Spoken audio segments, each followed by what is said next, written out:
दोस्तों आज की वीडियो में हम आपके सभी कंफ्यूजन को दूर करना चाहते हैं। चाहे छोटी पूजा हो अथवा बड़ी पूजा हो, पूजा से जुड़ी ये महत्वपूर्ण जानकारी आपको पता होनी चाहिए। आपके पूजा में कोई कंफ्यूजन नहीं होना चाहिए। एक एक करके हम जानते हैं कि देवी देवताओं को तिलक हम किस उंगली से लगाएं। तिलक करने के लिए जो ये हमारा पात्र होता है, क्या इससे हम स्वयं को तिलक लगा सकते हैं कि नहीं। यदि हमारे पूजा में जैसे कि पुष्पों की बहुत बड़ी महत्वता होती है, अक्सर हम आपको बताते हैं पूजा में पुष्पों से हम देवी देवताओं का श्रृंगार करते हैं, अभिषेक करते हैं, तो क्या पुष्प के बिना भी हम पूजा कर सकते हैं कि नहीं। पुष्प के अभाव में कैसे पूजा करनी चाहिए। जब भी हम कोई पूजा पाठ करते हैं, कोई बड़ी पूजा करते हैं, तो कलश लगाने की महत्वता है। तो कलश में अक्सर हम बताते हैं कि आपको आम के पत्ते, अशोक के पत्ते या फिर पान के पत्ते लेना चाहिए। कभी कभी ऐसा होता है कि हमारे पास किसी प्रकार के पत्ते नहीं होते हैं, तो हम क्या कलश नहीं बनाएं, या बनाएं तो हमें कैसे बनाना चाहिए। और भी जैसे रोज हम पूजा में भोग लगाते हैं, तो अक्सर आपको हम बताते हैं कि कोई आप दूध से बनी मिठाइयाँ लगा लीजिए, माखन मिश्री का भोग लगा लीजिए। तो क्या हम अपने पूजा में यही भोग लगा सकते हैं, अन्य किसी चीज़ों का भोग नहीं लगा सकते हैं। और सबसे अहम सवाल आप सभी के आए हैं कि जो हम लोग पूजा में दक्षिणा चढ़ाते हैं, इस तरह के दक्षिणा आप लोग जब भी देवियों की पूजा करते हैं, नवरात्रि है, शिवरात्रि है, कोई भी पूजा है, तो उसमें हम दक्षिणा चढ़ाते हैं। तो उस दक्षिणा को हमें किसे देना चाहिए। और जैसे कि वैशाख मास चल रहा है, तो वैशाख मास में हमें क्या चीज़ें दान करनी चाहिए, इस तरह की बहुत सारी जानकारी आज की इस वीडियो में हम आपके साथ शेयर करेंगे। तो वीडियो बहुत ही हेल्पफुल और इंटरेस्टिंग होने वाली है, तो आप इन तक बने रहें, जिससे सभी जानकारी प्राप्त करके आप भी यदि इस कंफ्यूजन से जूझ रहे हैं तो अपनी समस्या का समाधान इस वीडियो से आप कर सकते हैं। नमस्कार, वेलकम टू माय चैनल, मैं हूँ मनीषा। दोस्तों आज की वीडियो आप सभी के रिक्वेस्ट पर है और आप सभी के बहुत सारे सवाल आते हैं, तो देखिए एक एक करके हम जानते हैं। उससे पहले यदि आपने अभी तक हमारे चैनल को सब्सक्राइब नहीं किया है तो प्लीज़ सब्सक्राइब कर दें, और वीडियो आपको थोड़ी सी भी हेल्पफुल लगती है तो प्लीज़ लाइक ज़रूर करें और फैमिली फ्रेंडों में शेयर भी करें। तो हम वीडियो की शुरुआत तिलक से ही करते हैं। तिलक हमें किस उंगली से लगाना है, सबसे महत्वपूर्ण बात। तो देखिए जो हमारी 5 उंगलियां हैं, अलग अलग चीज़ों के लिए निर्धारित की गई हैं। सबसे पहले तो इस उंगली से हम पितरों के लिए तिलक करते हैं। पितरों की पूजा में इस उंगली का इस्तेमाल किया जाता है। वहीं पर देवी देवताओं के पूजन में ये उंगली, जो हमारी अनामिका उंगली आप जिसे कहते हैं, उससे देवी देवताओं को तिलक लगाना चाहिए। अब अंगूठे से हम किसी अपनों को तिलक लगाते हैं, जैसे कि भाई दूज है या फिर आपके घर में रक्षाबंधन का पर्व है, तो आप अपने को तिलक लगा रहे हैं, तो अंगूठे से तिलक लगाने की बात कही गई है। अब जो ये तिलक है, क्या इससे हम खुद को लगा सकते हैं। तो देखिए जब हम देवी देवताओं को तिलक करते हैं इस तरह से, उसके बाद लास्ट में ये लेकर हम स्वयं लगा सकते हैं, ठीक है। लेकिन बाद में वो तिलक वाली उंगली इसमें नहीं जाना चाहिए। बस इस छोटी सी बात का आपको ध्यान रखना है। इस तरह से यदि आप इसका इस्तेमाल करते हैं तो ये तिलक का जो पात्र है, ये हर दिन आप पूजा में इस्तेमाल कर सकते हैं। ऐसा नहीं कि रोज रोज इसे आपको साफ करना है। स्वयं से बार बार इससे तिलक लगा रहे, किसी और को लगा रहे, फिर उसमें उंगली डाल रहे हैं, तो ऐसे ये आपका जूठा माना जाएगा, ठीक है। तो बस देवी देवताओं के लिए आपको इस्तेमाल करना है। अगली महत्वपूर्ण बात है, पुष्पों से संबंधित है। तो देखिए अक्सर हम आपको कहते हैं कि 2 पुष्प ऐसे होते हैं जिन्हें हम तोड़ के इस्तेमाल करते हैं, जिनमें से ये गुलाब के पुष्प हैं।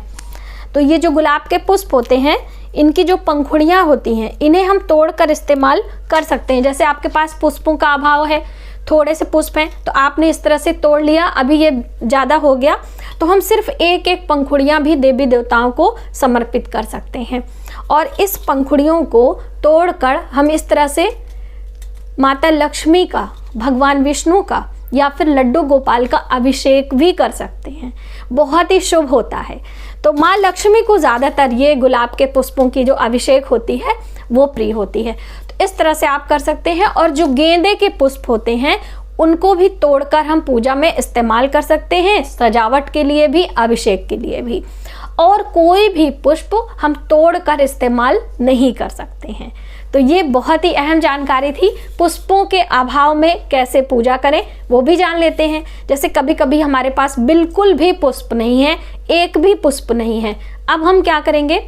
ऐसे में आपको अक्षत, जो हमारा ये चावल वाला अक्षत है, इसमें आप देख सकते हैं, इसको भी आप अर्पित कर दीजिए। उसके बाद देवी देवताओं को मानसिक रूप से, हे देवता हम आपको इस तरह के पुष्प, कमल के पुष्प, कुछ भी आप भगवान के चरणों में अर्पित करें। यानी कि मानसिक विधि से हम चरणों में पुष्प अर्पित करते हुए अपनी पूजा की शुरुआत कर सकते हैं। ये आपकी बात क्लियर हो गई। अब आते हैं, जैसे कि हमारे पास मैंने आपको बताया कि ये जो अशोक के हैं पत्ते, आम के पत्ते हैं, इनके बंधनवार और इनका कलश में इस्तेमाल किया जाता है। वैसे तो पंच पल्लव की बात कही गई है, 5 प्रकार के पल्लव। जब हम माता लक्ष्मी की पूजा करते हैं या फिर गृह प्रवेश की पूजा करते हैं तो पंच पल्लव की बात कही गई है। ऐसे साधारण यदि आप पूजा कर रहे हैं तो अशोक के पत्ते ले सकते हैं। अब इन सभी पत्तों में पान के पत्ते भी लिए जा सकते हैं, तो लेकिन पान के पत्ते लेने की एक, ये देखिए इनकी जो डंडियां होती हैं ये बड़ी होती है और ज़्यादातर हम जब दुकानों में देखते हैं तो ये कटी हुई होती है। तो आप कोशिश करें इस तरह से, पूजा वाला पान इसे कहा जाता है, तो ये पान आप इस्तेमाल करें। कटे हुए डंडी वाला पान हम इस्तेमाल नहीं करते हैं। अब अभाव है, कोई परेशानी है तो अलग बात है। और पान सीधा ही चढ़ाया जाता है, अभाव है, नहीं है तो आप तोड़ तोड़ कर भी चढ़ा सकते हैं पान के पत्ते को भी। वहीं पर जो हम पूजा पाठ में दक्षिणा चढ़ाते हैं, जब हम अपने देवियों की पूजा करते हैं या फिर देवताओं की पूजा करते हैं तो दक्षिणा चढ़ाते हैं। अब देखिए आपकी मर्जी है, आप सिक्के चढ़ाएं, पैसे चढ़ाएं, 500 रुपये चढ़ाएं, 100 रुपये चढ़ाएं, उससे कोई मतलब नहीं है। ये हमारा भाव है, हम कितना चढ़ाते हैं। अब उसे क्या करना है, बहुत सारे लोगों का प्रश्न है। तो देखिए जब भी हम माता लक्ष्मी की पूजा करते हैं तो वो जो हमारे दक्षिणा होते हैं उस समय अपने तिजोरी में रखना चाहिए। जो हम लाल पीले कपड़े में हल्दी की गांठ, सुपारी, लौंग, इलायची, ये सारी चीज़ें रखते हैं ना श्रीफल के साथ में, उसके साथ में वो धन हमें रख लेना चाहिए। और फिर जब अधिक मात्रा में धन हो जाता है तो हमें देवी देवताओं के लिए कोई चीज़ खरीद कर लेकर आना चाहिए। जैसे कि पूजा के लिए आपने कोई बर्तन ले लिया, कोई देवी देवताओं की प्रतिमा हम खरीद रहे हैं तो उससे हम खरीद लेते हैं, माता के लिए चुन्नी हम खरीद लेते हैं, तो वो उस पैसे का इस्तेमाल उसमें आप कर सकते हो।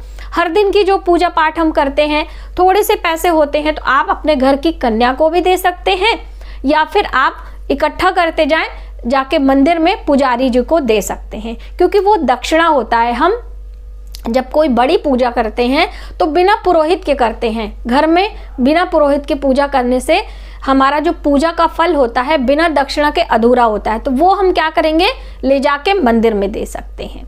ये आप कर सकते हैं। अब अगली महत्वपूर्ण बात कि जैसे कि हर दिन हम बोलते हैं कि आपको गौ माता के लिए रोटी निकालना चाहिए। अब रोटी में बहुत सारे लोगों को प्रॉब्लम है कि गौ माता ही नहीं है, उनको मिलती नहीं है। ऐसे आप मल्टी सिटीज़ में रहते हैं कि गौ माता हर दिन, आप सोसाइटी वगैरह में अंदर तो गौ माता आती नहीं है, आपको बाहर जाना पड़ेगा, उसके लिए अभी आप नहीं जा सकते हो। तो आपको हर दिन जब आप अपने घर के लिए भोजन पका रहे हैं, सूखा आटा अपने मुट्ठी से 1 मुट्ठी आटा निकालकर अलग बर्तन में एक कंटेनर में भरते जाएं। जब वो ज़्यादा हो जाए 1 महीने में, उसकी रोटियां बनाकर थोड़े से उसमें गुड़ मिला लें, मीठी रोटी बनाकर आप किसी गौशाला में जाकर वहाँ पर गौ को खिला सकते हैं। और आप अपने घर में, जब आपके घर में आसपास गौ माता नहीं है तो एक गाय का स्टैचू जरूर रखना चाहिए। हम दिखाना चाहेंगे, ये है हमारे गाय का स्टैचू, आप देख सकते हैं। बहुत ही शुभ होता है अपने घर में एक गौ माता का स्टैचू रखना। और ये बछड़े के साथ में जब हम गौ माता के साथ बछड़े की सेवा करते हैं तो हमारा राहु और केतु ग्रह दोनों ही बैलेंस होते हैं। इसीलिए गाय के बछड़े की सेवा करने से हमारा गुरु ग्रह बृहस्पति भी अच्छा होता है, क्योंकि केतु बैलेंस करता है ना, इसीलिए। तो आप इस तरह की स्टैचू रखें और विशेष दिनों में गौ माता के मस्तक पर आपको तिलक करना चाहिए और इनके पाँव में हल्दी और इनके सींग में हल्दी आदि लगाकर इनका पूजन अर्चन भी करना चाहिए। जैसे कि हम देवी देवताओं को जब प्रत्यक्ष रूप से नहीं देख पाते तो उनकी प्रतिमाओं की पूजा कर लेते हैं, उसी तरह से ये स्टैचू है तो आप इनकी पूजा भी कर सकते हैं विशेष अवसरों पर। जैसे गोपाष्टमी का दिन होता है या जैसे अभी वैशाख मास है, इनमें गौ पूजन, गाय को रोटी, गोवंश की सेवा करना बहुत ही शुभ बताया गया है, तो आप ऐसे में कर सकते हो। तो मैंने सोचा मैं आपके लिए ये बताऊं। और पूजा पाठ में जो हम बर्तन इस्तेमाल करते हैं, ज़्यादातर लोग क्या करते हैं, अपने रसोई का बर्तन इस्तेमाल करते हैं। तो पूजा पाठ के अलग बर्तन होने चाहिए। जैसे इस तरह के पूजा पाठ के कोई भी जो भी बर्तन हैं उन्हें आप अपने रसोई घर में भोजन के लिए इस्तेमाल ना करें। बहुत सारे लोग बच्चों को प्रसाद आदि खाने के लिए दे देते हैं, तो ऐसा आप ना करें। देवी देवताओं की चीज़ें, देवी देवताओं के वस्त्र, देवी देवताओं के आसन अलग होने चाहिए और मनुष्यों के इस्तेमाल की चीज़ें अलग होनी चाहिए। ये आपने जाना। अब वैशाख मास में हमें क्या दान करना चाहिए, क्या देवी देवताओं को वैशाख मास में अलग से कुछ भोग लगाने की विधि है? तो देखिए, भोग आदि आप अपने श्रद्धा, अपने भाव के अनुसार लगा सकते हैं। यदि हमारी जानकारी आपको थोड़ी सी भी हेल्पफुल लगे तो प्लीज़ हमारी वीडियो को ज़्यादा से ज़्यादा लोगों में शेयर करें, सब्सक्राइब जरूर करें न्यू वीडियोज़ के लिए। मिलते हैं एक नई जानकारी के साथ नए वीडियो में, तब तक आप अपना ख्याल रखें। जय माता दी।